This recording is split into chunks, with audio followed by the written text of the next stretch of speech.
I'm here in Katsrin in the Golan Heights, the scene of where a rocket hit at 5 a.m. You can see there's mud splattered all over the street, all over this car. You can see this broken fence. A rocket hit. আচ্ছা, আমি আপনাদেরকে দেখাবো যে Israel যে অনেক তাদের যে সেখানে ধ্বংসযজ্ঞ চলেছে, ইরানের যে অ্যাটাক হয়েছিল সেটা যে তারা গোপন করছে, সেটা আমি আজকে আপনাদেরকে এই ভিডিওতে দেখাবো এবং একেবারে একজন ইসরায়েলি তার কাছ থেকেই দেখাবো। তাহলে আর মানে এর কোনো সত্যতা প্রকাশের ক্ষেত্রে মনে হয় যে কারো কোনো কনফিউশন থাকবে না, কারণ পাল্টা পক্ষ তো প্রতিপক্ষ তো বলবেই যে হ্যাঁ আমরা সফল হয়েছি বা এরকম কিছু, অর্থাৎ ইরান বলছে আমরা সফল, ওদিকে ইসরায়েল বলছে যে আমরা সফল, সব আমরা একেবারে যে মিসাইলসগুলো 99% বাধাগ্রস্ত করেছি। আসলে এর সত্যতা কতটুকু? এখানে একজন যিনি ইহুদি, উনি অবশ্য আমেরিকা থেকে এসে এই জায়গাটায় বসবাস করছেন গত 10 বছর ধরে।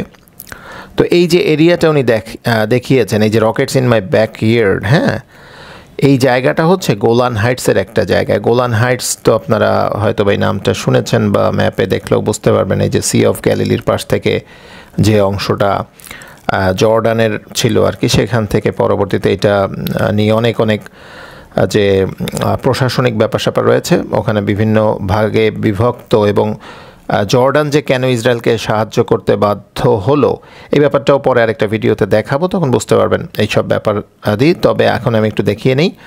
তো ওই শহরটা হচ্ছে আপনার কাজরিন, হ্যাঁ, যেটার আসলে এই স্পেলিংটা দুইভাবে হয়, এক হচ্ছে কে দিয়ে হয় আর একটা হচ্ছে কিউ দিয়ে হয়। আপনি সার্চ দিয়ে দেখতে পারেন। এই গোলান হাইটসের এই যে হচ্ছে আপনার সিরিয়ার বর্ডার থেকে এই দূরত্ব।